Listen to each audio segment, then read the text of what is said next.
everyone. So today I wanted to go over the very basic concept of knitting.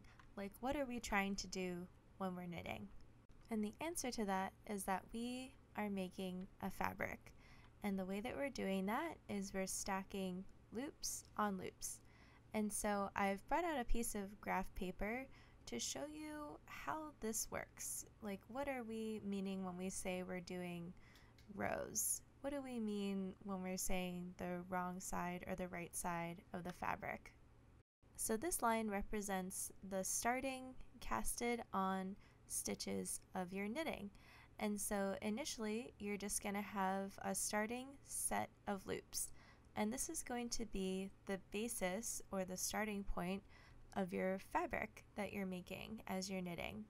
So these are the loops, and then that line is just the unmovable line that you're starting with on the base of your knitting. Right here is the knot that you started with and the tail of your yarn. You're going to want to leave a little bit of a tail, just have a little extra at the end of your cast on so that you can weave it in later and it won't like pop out. You want it long enough that it'll catch on the inside of your fabric. So what we're going to do is, as we're knitting, we're starting with what we have, these initial loops. And these loops would be sitting on the knitting needle that you casted them on. So your starting loops are going to be sitting right there, and with your other knitting needle you're going to be going along these casted stitches and building up rows and rows of loops. So the way that we're doing that is we're knitting in the existing loops. So we started with this knot and we made loops from here, this starting point. So I'm numbering where we're going. So we cast it on in this direction and we have this number of loops now. So what I'm showing you is the right side of the work, but if this were on a knitting needle, I would have turned the piece around and started knitting back along the stitches that I already had. So what would be facing me would be the wrong side of the knitting. So I would be seeing the purl side, let's say, of the knitting, but I would still be making loops that are back along the number of loops that I had already made. And again, this fabric is just made of loops on loops, just interlocking loops. So the first row was the casted on loops, and the second row was loops that I made back in this direction, and so on and so forth. So you're just building up and up and up these rows and rows of loops. And by stacking these loops on top of one another, we're kind of like a printer.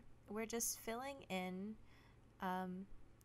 nothing with these loops, and that's what's building us a solid piece of fabric. And within this fabric you can skip some stitches, and that's known as lace. So holes in the fabric in a specific pattern will make a lace pattern. And as you stack these stitches on top of one another, you can also kind of face the stitches the wrong way, i.e. have purl stitches on the knit side, and that'll make a different kind of fabric. So I wanted to show you an example of what that looks like while I'm knitting. So don't try to follow along with this. This is not the instructional video of how to knit per se, but this is just kind of the basic theory, just to give you an overview of what exactly it is we're doing when we knit. So I'm just determining, I'm just going to make like a tiny little swatch here. So I'm doing a long tail cast on, and I will be teaching you guys how to do that. And what I'm doing is I'm making the basis for my piece of fabric that I'm knitting. I have that knot there, and I'm just casting on stitches. So I'm making loops that are on this knitting needle, and this makes up the first line of my knitting. And let me get the paper here. This is row 1. So you see that I have loops on my knitting needle, and I've started from the knot, and I've been able to work my way up, and now I've turned the knitting needle, and we're seeing the purl stitches, or the back side of this knitting fabric, remember? So now I'm knitting back across these stitches that I had cast on. And so I'm working my way, and I'm filling in this row with stitches according to how many stitches that I already cast on to my needle.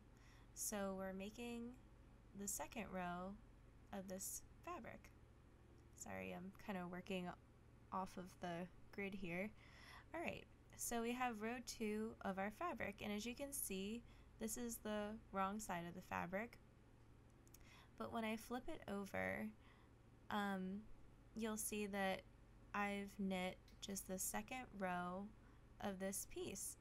So even though we're turning the work, we're still working back and forth along the established rows in order to build on our piece of knitting.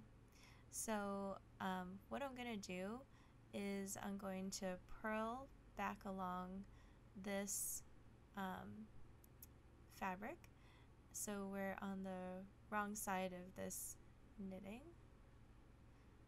and let me just get this last stitch here. So what I'm seeing right here again is the row that we've knitted up. So now we've got just a little more of this fabric, and we're going to keep doing that until we reach the desired kind of height of this swatch. So that's all you're really doing when you're knitting. You're taking 2 sticks and a piece of string, a really long piece of string, and you're making it loop back on itself over and over and over. And that's what makes those knitted stitches. And the way that you do that and the pattern in which you do that will determine what your fabric looks like at the end. And if I were to want to shape this fabric, make it wider at some point or make it smaller at some point, then I would have to clump 2 stitches together to make it smaller, or I would somehow have to make another loop more than what is already here in order to increase that. So increasing and decreasing is a part of shaping the fabric. I'm not going to be doing that here, but you guys will be learning a basic increase later in the form of knitting through the front and back of a stitch. So again, we're just building on this fabric, and now you can really see what I mean.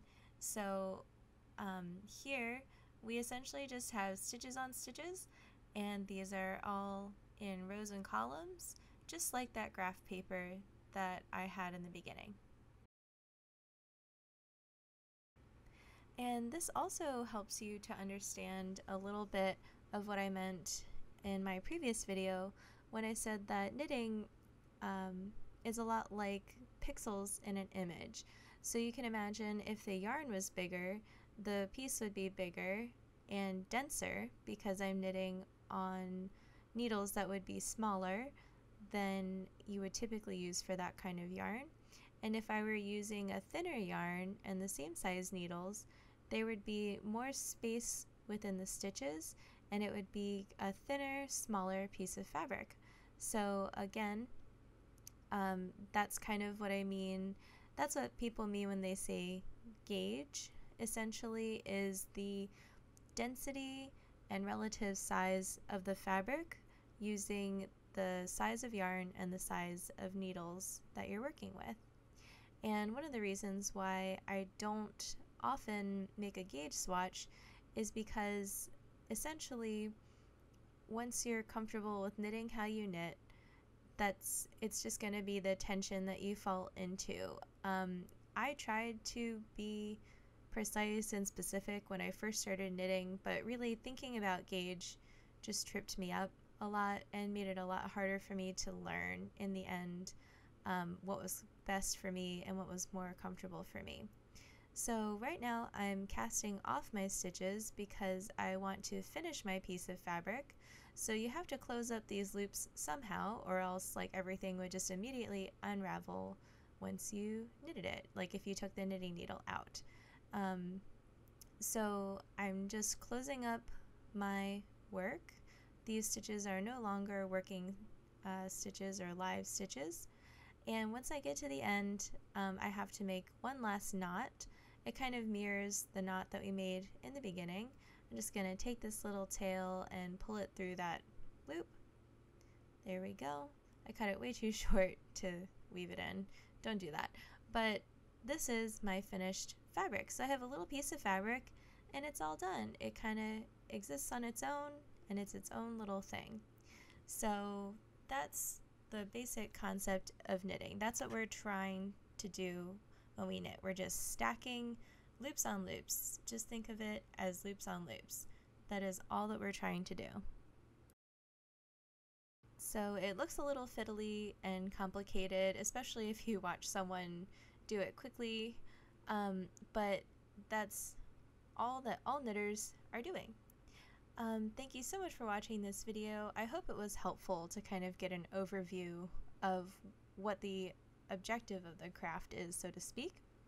Don't forget to tune in tomorrow for more videos, and use the hashtag knitwithawitch to tag your materials and your progress, and I'll also be following that and looking at it daily so that if you have questions, I'll be able to respond quickly as well. So I will see you guys in the next video. Thank you so much for watching. Bye-bye.